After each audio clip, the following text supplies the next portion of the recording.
Is it really the case that being authentically pro-life means treating as one complex problem all things that touch on human life and dignity? Is gun control, for example, just as fundamental a pro-life issue as abortion? Some people say so, but are they right?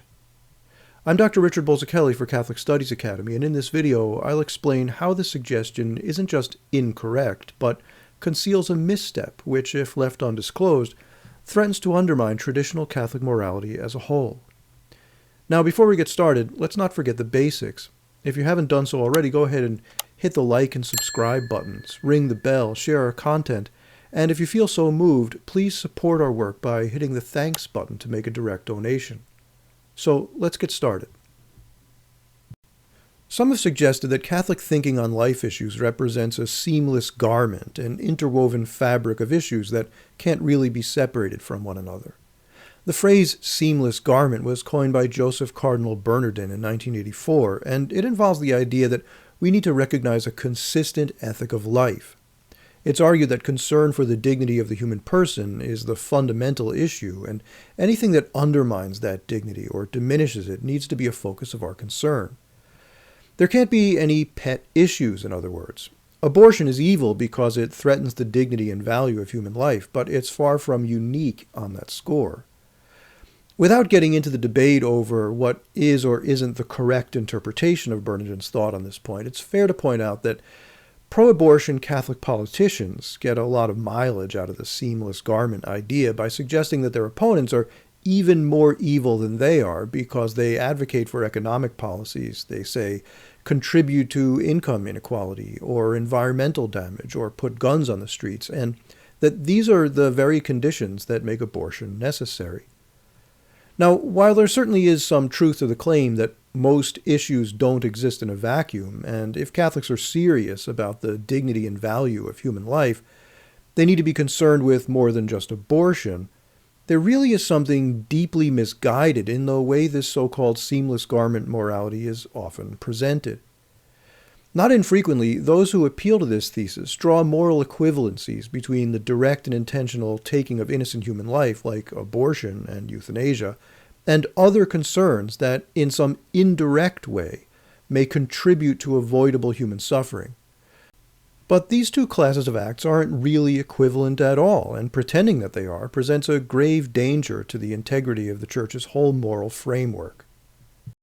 Catholic moral teaching draws a distinction between the sort of act which is malem in se, evil in itself, and the sort of act which is malem per accidens, or evil on account of some quality that happens to attach to it. The Catholic Church teaches, for example, that directly and intentionally taking the life of an innocent human being is evil in itself, malem in se. In other words, it's evil not because of circumstance or outcome or anything else, but just because of what it is, the direct and intentional destruction of innocent human life. By contrast, we can imagine any number of possible acts that we regard as morally permissible under certain circumstances, but not under others, because some circumstances bring harm. These are two different classes of acts. They deserve to be assessed differently and treated differently. Think of it another way. In some cases, harms attached to certain acts that, considered in themselves, aren't evil at all and might even be good. Those are actually the morally complicated issues. Malem in se is simple. It's evil in itself, so you just don't do it, ever, for any reason. But malem per accidens involves something that's not evil, except insofar as it possesses certain qualities. So it's not so much the act you need to oppose, but the circumstances that surround it. And that's the distinction that so frequently breaks down in the way people today tend to conflate a wide range of social issues around human dignity. For example, the association made between access to abortion and access to firearms. Now, I'm latching onto this example because it's an actual example in the Catholic news cycle, and it's also a really easy comparison to deconstruct.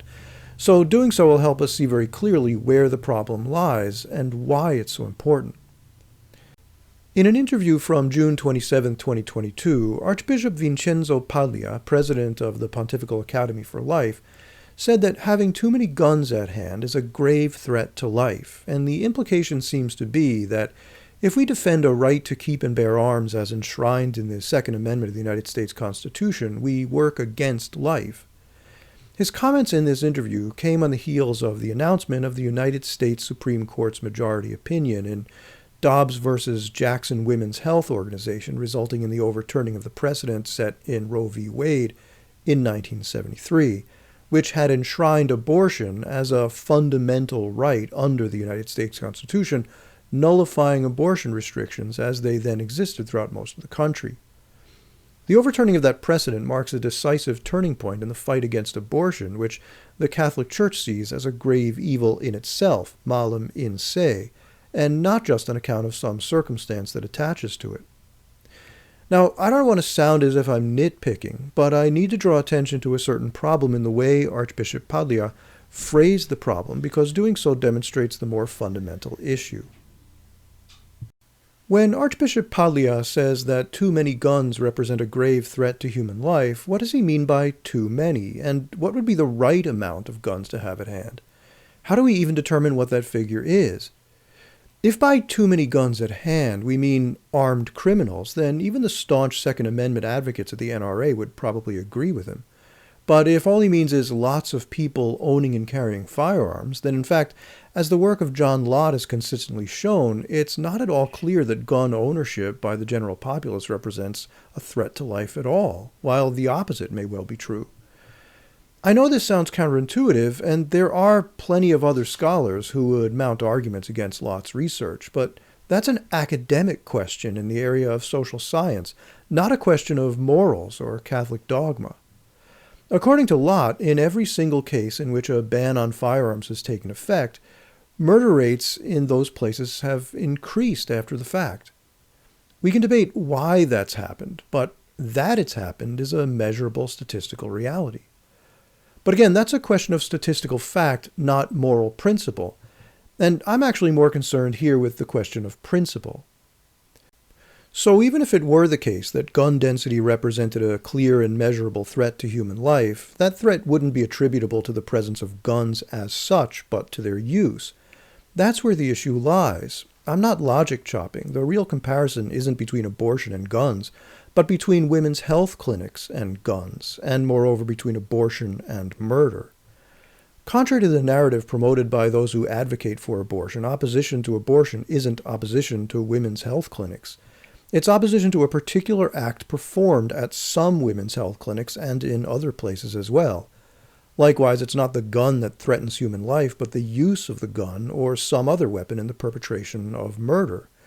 Murder is evil, and we oppose it. We oppose the use of guns in the performance of a murder because we oppose murder, not because we oppose guns.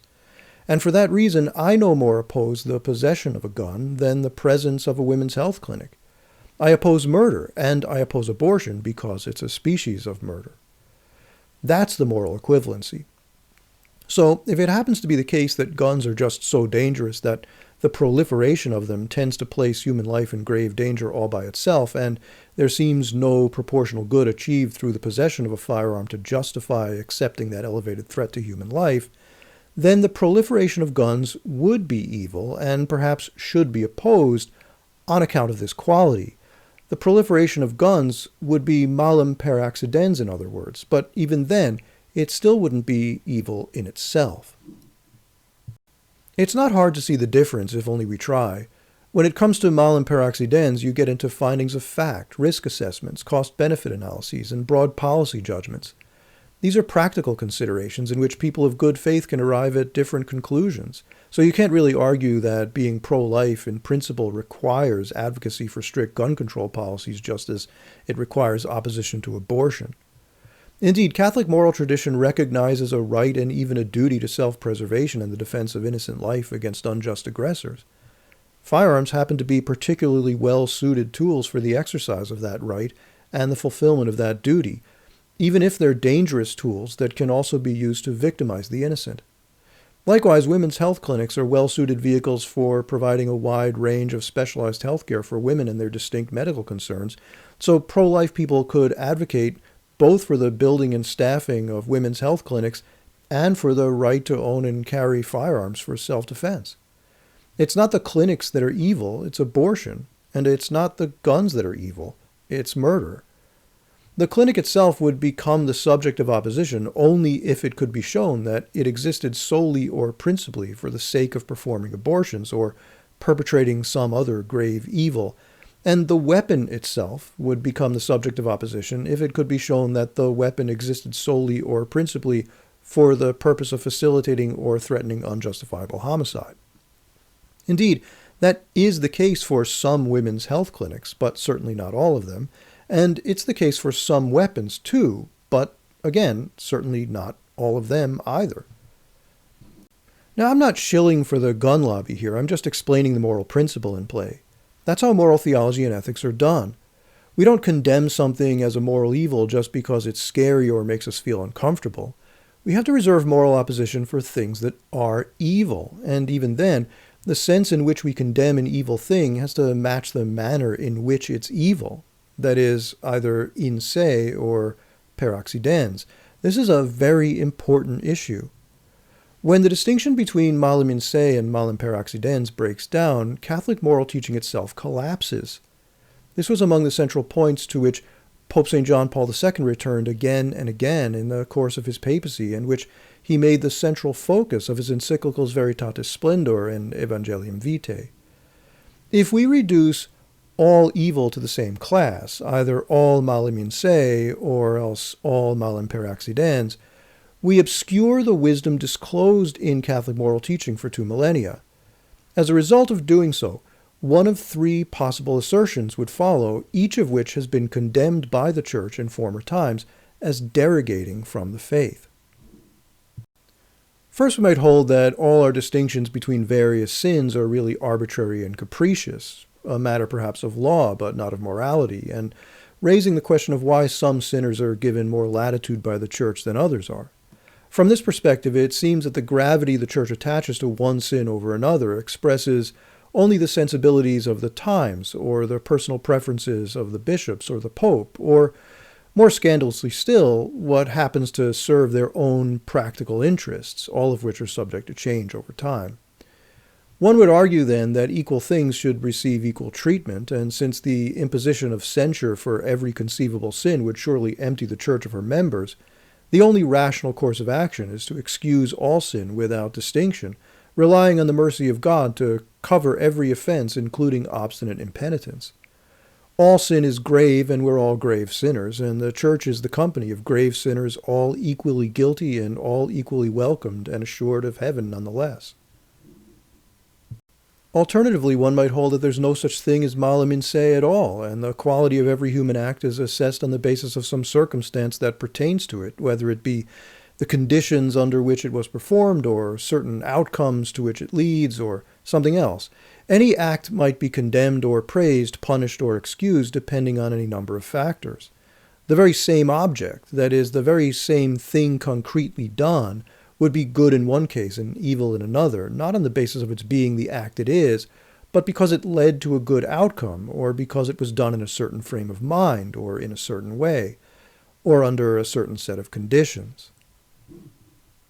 Finally, one might hold the view that some acts are malem in se and others only malem per accidens, but that this distinction only identifies the starting point of a moral analysis, not a sufficient basis for a complete moral assessment.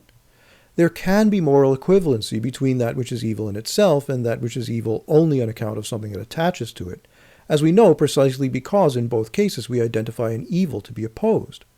So, if some acts, though good in themselves, are to be condemned not because they're the acts they are, but because of something exterior to them that attaches to them, so it could be that some acts, though evil in themselves, are to be praised as good on account of some quality that attaches to them. Maybe we need to condemn a certain class of acts not because those acts are evil in themselves, but because they contribute inadvertently to evil outcomes. And likewise, we need to praise certain acts, not because they're good in themselves, but because at some practical level they contribute in a positive way to some good end. Historically, each of these moral theories has been evaluated by the Church in light of her constant teaching and tradition and found wanting. But drawing moral equivalencies between malem in se and malem per accidens leads inexorably to one or another of them. Whether the issue is guns or income inequality or immigration policy or healthcare access or any one of countless other issues, equating those matters that make life dangerous or hard with the direct and intentional killing of the innocent is a catastrophic error in moral reasoning from a Catholic point of view, and it's imperative that we get serious now about recovering the distinction between malem in se and malem per accidens if Catholic moral teaching is to survive to guide the next generation along the way of life. So, let us know what you think in the comments section below, and if you haven't done so already, hit the like and subscribe button, ring the bell, share our content, and if you feel so moved, please support our work by hitting the thanks button to make a direct donation. Doing so helps us reach a broader audience and hopefully lead more souls to heaven. Once again, I'm Dr. Richard Bolzachelli for Catholic Studies Academy. Thanks for watching.